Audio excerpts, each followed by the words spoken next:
CM Revanth Reddy నేడు భూపాలపల్లి జిల్లాలో పర్యటించనున్నారు.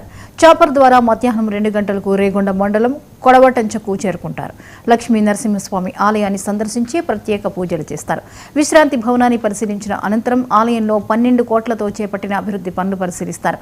అక్కడి నుంచి గణపురం మండలంలోని సింగరేణి 1000 క్వార్టర్ల ఎదురుగా ఏర్పాటు చేసిన బహిరంగ సభలో ప్రసంగించనున్నారు.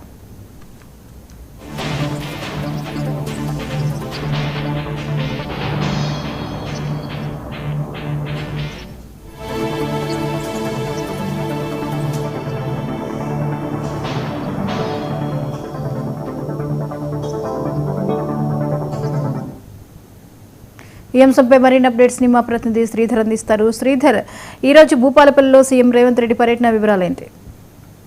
గుడ్ మార్నింగ్ జ్యోతి. అయితే రాష్ట్ర వ్యాప్తంగా కూడా సీఎం రేవంత్ రెడ్డి మున్సిపల్ ఎన్నికల పంచాయతీ సంబంధించినటువంటి ఎన్నికల ప్రచారంలో భాగంగా అయితే ముందుకు సాగుతున్నారని తెలుస్తుంది. ఇందులో భాగంగా ఈరోజు ఉమ్మడి వరంగల్ జిల్లాలోని ఏదైతే భూపాలపల్లి జిల్లాకైతే ఈరోజు రేవంత్ రెడ్డి పర్యటన కొనసాగుతుంది.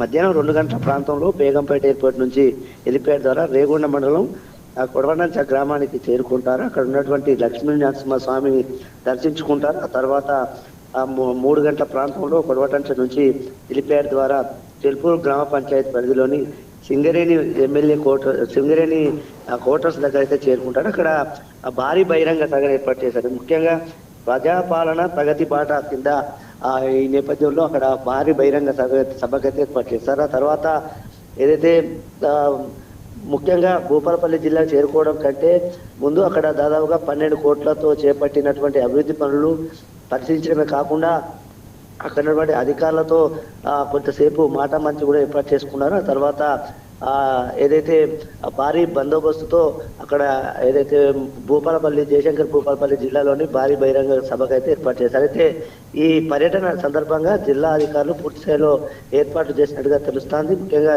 జిల్లా కలెక్టర్ రాహుల్ శర్మ, అదేవిధంగా ఎస్పీ శిరశెట్టి సంకీర్తన్ ఆధ్వర్యంలో అయితే పెద్ద ఎత్తున భారీ బందోబస్తు ఇప్పటికే భూపాలపల్లి జిల్లాలోని పలు కూడళ్లలో సీఎం రేవంత్ రెడ్డి సంబంధించినటువంటి కటౌట్లు అదేవిధంగా బ్యానర్లు కూడా ఏర్పాటు చేసినటువంటి సందర్భం వస్తుంది. ముఖ్యంగా సభాస్థలి హెలిప్యాడ్ నుంచి సభాస్థలికి వెళ్లే దారిలో కూడా భారీ బందోబస్తు ఏర్పాటు చేశారు.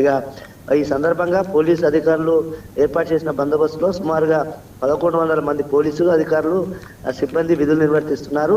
10 మంది డిఎస్పీలు 40 మంది సిఏలు ఎస్ఏలు విధుల్లో నిర్వహించినట్టుగా తెలుస్తుంది. ముఖ్యంగా జయశంకర్ భూపాలపల్లి జిల్లాలో ఏదైతే రేవంత్ రెడ్డి పర్యటన అయితే ప్రధానంగా కీలకంగా మారిందని చెప్పుకోవచ్చు. ఎందుకంటే ఒకవైపు ఏదైతే కాళేశ్వరం సంబంధించినటువంటి అవకతవకలు అయితేనేమి, అదేవైపు మరోవైపు మున్సిపాలిటీ ఎన్నికల సందర్భంగా ఉన్నటువంటి ప్రచార జోరు, అదేవిధంగా ప్రత్యర్థులు ఇప్పటికే జోరుగా ప్రచారం కూడా అందుకుంటున్నటువంటి సందర్భంపై ఈసారి రేవంత్ రెడ్డి ఘాటుగా వ్యాఖ్యలు చేసే అవకాశాలు కనబడుతున్నాయి.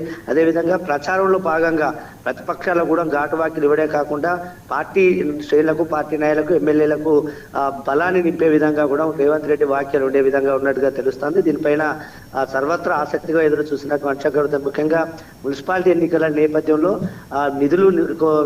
నిధులు కుమరించే అవకాశం కూడా కనబడుతున్నట్టుగా తెలుస్తుంది. దీనిపైన పార్టీ శ్రేణులు కూడా పెద్ద ఎత్తున ఆశలు పెట్టుకున్నారు. ముఖ్యంగా భూపాలపల్లి జయశంకర్ జిల్లాలో పెద్ద ఎత్తున నిధుల కొరత కూడా ఉండదని కూడా ఇప్పటికే ఎమ్మెల్యేలు, అక్కడ స్థానిక లీడర్లు కూడా రేవంత్ రెడ్డికి చెప్పినట్టుగా తెలుస్తుంది. దానిపైన కూడా రేవంత్ రెడ్డి సానుకూలంగా స్పందించినట్టుగా తెలుస్తుంది. దీంతో జయశంకర్ భూపాలపల్లి జిల్లాకు నిధుల వరాలు కురిపించడమే కాకుండా ప్రత్యర్థులకు ఘాటు వ్యాఖ్యలు వినిపించే పరిస్థితులు కూడా కనబడే ఉన్నాయని చెప్పుకోవచ్చు మనకు Jyoti. Right, thank you Sridhar.